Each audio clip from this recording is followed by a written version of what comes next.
बिस्मिल्लाहिर्रहमानिर्रहीम अल्हम्दुलिल्लाहि रब्बिल आलमीन वस्सलातु वस्सलामु अला अशरफिल अंबियाहि हबीबिहिल मुख्तार।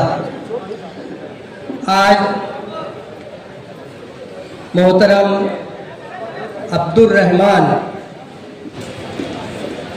यानी अल्लाह के बंदे को क़यादत देनी है और उसके कांधे पर जिम्मेदारी का बोझ डाला जाएगा। और उसी के साथ साथ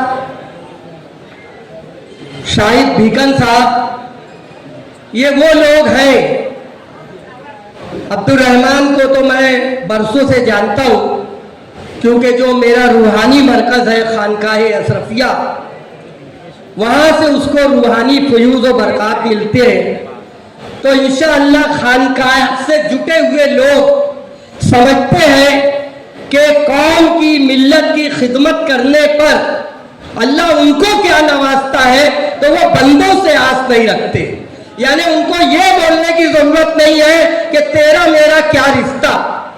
यकीनन अल्लाह के वली से जुटने के बाद वो अल्लाह से मिलते हैं, यही सबसे अजीम और बाबरकत रिश्ता है। बोलने की जरूरत नहीं कि तेरा मेरा क्या रिश्ता, ला कमीशन ले ठेका, ये बोलने की जरूरत नहीं है। बहरहाल मेरे अजीज दोस्तों, मेरे भाइयों, आज ये जिम्मेदारी बांटने का वक्त है, तो हम उनके लिए दुआ करें। खिदमत खल्क के लिए एक लोभी गांव में एक लबान हमेशा कहता था कि खिदमत खल्क करने के लिए सबसे बेहतरीन रास्ता सियासत है। मेरे अजीज दोस्तों, मैं तो अल्लाह के रसूल की हदीस पाक सुनता हूं कि अल्लाह तबारक व तआला उलमा के कांधे पर उम्मत का भार रखता है, लेकिन एक पढ़ा लिखा आदमी यह कहता है कि सियासत करके खिदमत खल्क कर सकते हैं। यानी कि पैसा कमाना उनका मकसद है। खिदमत खल्क से, मुसल्ले से, मस्जिद से, मिंबर से उनका कोई लेना देना नहीं है। मेरे अजीज दोस्तों, ये इलेक्शन जब आएगा तो बताएंगे कि ये इतने बड़े मनसब पर है कि उस मनसब पर लफ्ज़ मुफ्ती जो आता है तो उस पर सारे मुसलमानों के माँ बाप कुर्बान, हम वो मनसब के मानने वाले लोग हैं। लेकिन इस शख्स ने मनसब के साथ मस्जिद को, मिंबर को, मेहराब को अपने मुफाद के लिए, अपने गंदे इरादों के लिए, अपने गंदी जहन्नम भरने के लिए सबको मटियाबिल कर दिया है। मेरे अजीज दोस्तों, मेरे भाइयों, आज हमारा शहर पूरे हिंदुस्तान में पहचाना जा रहा है। इसलिए तो हमें फख्र था कि ये मस्जिद और मीनारों का, मदरसों का शहर है, ये चर्च और मंदिरों का शहर है। लेकिन आज अगर यूपी जाएंगे, आप मालेगांव का नाम लेंगे तो बोले वहां वही मालेगांव जहां बांग्लादेशी है। आज एक एमएलए की क्या जिम्मेदारी थी? मेरी कौम की 3-3, 4-4 बेटियां जेल के गुंडों के छत्रों छाया में, उनकी सरपरस्ती में, सेंट्रल जेल में उनकी आबरू दांव पे लगी है। एक मर्तबा ये एमएलए उनके छोटे छोटे बच्चों के घर नहीं गए। ये मिंबर रसूल का, ये मिंबर रसूल की खिदमत है। मुफ्ती मोहम्मद इस्माइल साहब ने एक रुपया भीख मांगकर इलेक्शन लड़ाए। मैं लफ्ज बोल रहा हूं, एक रुपया भीख मांगकर इलेक्शन लड़ाए। 2019 के इलेक्शन में आमीन यहां पर गवाह है, मुस्तकीम गवाह है, शान हिंद साहिबा गवाह है कि सिर्फ बंबई में 350 करोड़ की जमीन वो बेच रहे थे। और अल्लाह की इज्जत की कसम, हम लोगों को किसी ने नहीं बताया, वो खुद बताए, अतर भाई ये जमीन 350 करोड़ की बिकेगी, इलेक्शन हम बहुत धूम से लड़ेंगे। जरा बताओ कि जो 1 रुपया भीख मांगकर इलेक्शन लड़ा, उसके पास 19 में 350 मेरे अजीज दोस्तों, अगर तुम बोलते हो कि किले वालों के वास्ते हम फी सबीलिल्लाह, सोबत आई जो बेचारी हो गई उनके लिए, अभी किसी मीटिंग में बोल रहे थे बेचारी, और फतेह मैदान के जलसे में जब तक पैसा नहीं मिला था तो 101 बुराई किए थे सोबत आई बच्चों की फतेह मैदान के जलसे में। कांग्रेस ऐसी है, कांग्रेस ऐसी है, कांग्रेस ऐसी है, कांग्रेस ऐसी है, और जब पैसा मिल गया तो बोले सोबत आई बेचारी। वाह, किले की झोपड़पट्टी के गरीब बेचारे नहीं थे। जब तुम्हारे पास 19 में 350 करोड़ था, ये 5 साल छोड़ दो।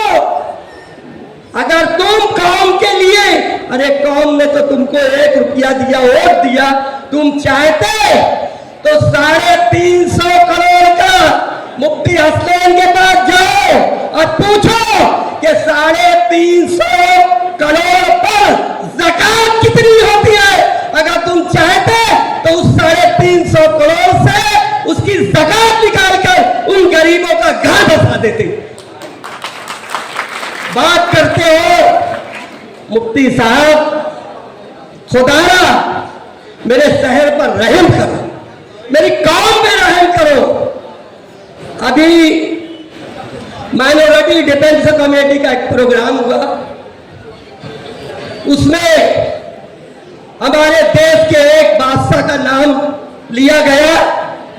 तो अफसोस है, मैं जिंदगी में पहली बार सुना हूं, आप सब इस बात पर गौर करो, मैं जिंदगी में पहली बार सुना हूं कि कोई गैर मुस्लिम, कोई मेरे वतन का हिंदू भाई ये कहता है कि उस प्रोग्राम में अंसारी लोग नहीं थे। उनको कैसे समझ गया अंसारी, शेख, सैयद, पठान?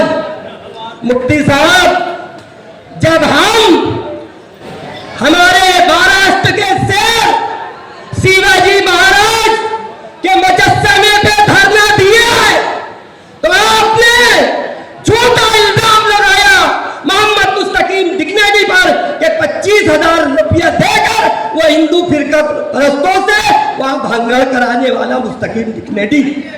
मुस्तकीम ने चैलेंज किया, तुम आज तक जवाब नहीं दे सके।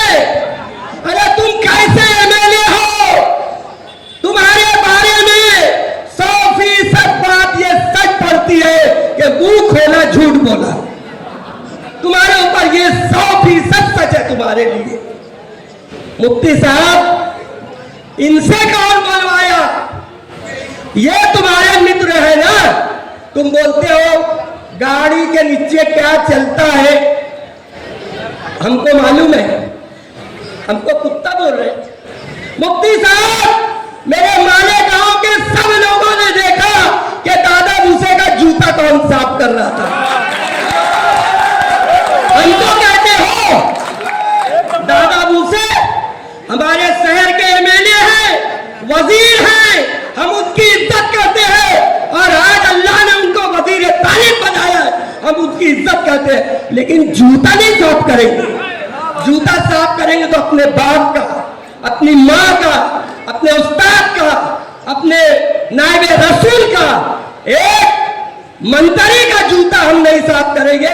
और वीडियो इस बात की गवाह है। दादा दादा नहीं,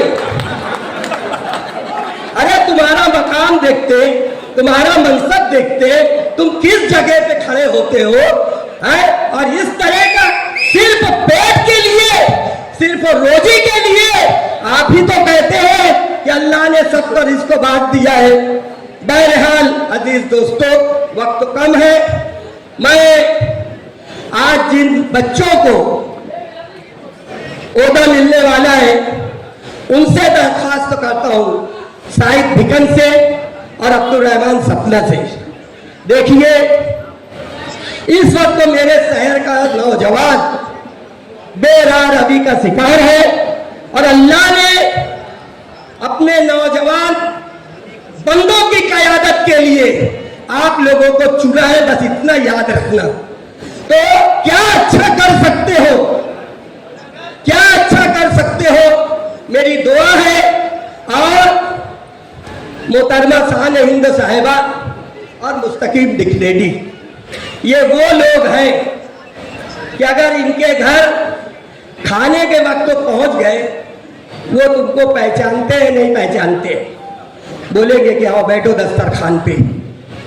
मैं 13 साल बावजूद इसके कि मसलक का 100% इख्तिलाफ था, लेकिन 13 साल में उनके दस्तरखान पर एक मर्तबा भी मुझे निवाला नसीब नहीं हुआ। लेकिन शान हिंद के वहां अल्लाह के फजल करम से 50 मर्तबा से ज्यादा खा चुका हूं, ये उसका फजल है। मेरे अजीज दोस्तों, एक बात मेरी सुन लो, ये इतने रहम दिल है। मेरे बच्चे को कैंसर हो गया, इसमें आप सबको मालूम है। ये मालेगांव से लेके बंबई तक अपनी गाड़ी, अपनी पेट्रोल, दवाखाना मुस्तकीम गया। शान हिंद साहिबा ने कहा मुस्तकीम ये देख लो चच्चा के लड़के का मामला है। यकीनन मैं ये कभी नहीं भूलूंगा, और अक्सर जलसे में मैं ये बात बोलता हूं कि कभी मैं भूला तो एक समाजवादी पार्टी का छोटा बच्चा भी मेरा कान उमेट सकता है। फिर ये हजरत बंबई में थे, ये भी आए। मैंने मेरी बहू यानी जिसके शौहर को कैंसर हुआ, बहुत बड़ा ऑपरेशन था, मैंने उसकी बेटी को, उसकी बहनों को, उसकी वालदा को ये कहा कि छोटा सा ऑपरेशन है, छोटा सा। जबकि मेरे बच्चे को इधर 2 नल्ली, इधर नल्ली, पेशाब में नल्ली, हलक में नल्ली, नाक में नल्ली, बेशुमार जगह, और 12 घंटा मेरे लड़के का ऑपरेशन चला। ये आए उसको देखने, और रमजान का मुबारक महीना, मैं बताने लगा कि भाई कुछ भी हो, मैं भी दवा खाने जाके दिल से रोया था, तो शायद इनको रहम आया होगा तो ये मेरे बच्चे को देखने आ गए। मगर मैं उनको बताने लगा साहब ऐसा है, साहब ऐसा है, साहब ऐसा है। खटाखट फोटो खींचे और वायरल कर दिए। पूरे मेरे रिश्तेदार यूपी, बरहानपुर वगैरह से और मालेगांव शहर से कितने लोगों ने कहा कि आपके बच्चे का ऑपरेशन है, आप बताए नहीं, कुछ ज़कात की रकम भेज दे क्या, कुछ ज़कात की रकम भेज दे क्या। और मेरी बीवी कहती थी कि तेरा बाप रमजान में रोजा रह के झूठ बोलता है, डॉक्टरों ने मेरे बच्चे को काट डाला, और तेरा बाप बोलता है कि इतना सा ऑपरेशन हुआ। ये है मुफ्ती मोहम्मद इस्माइल का कारनामा। अल्लाह का फजल है कि जहां जैसी जरूरत पड़ी शान हिंद और मुस्तकीम ने मदद की है। अगर मैं अपने चमड़े का जूता बना दूं उनका, तो हक अदा नहीं करूंगा। खुदा ना खास्ता, मुझे तो उम्मीद है कि वो फोटो वायरल करके लोगों को ये बताए हो कि मैंने अशरफी की माली मदद की है, ज़कात मुझे दे दो,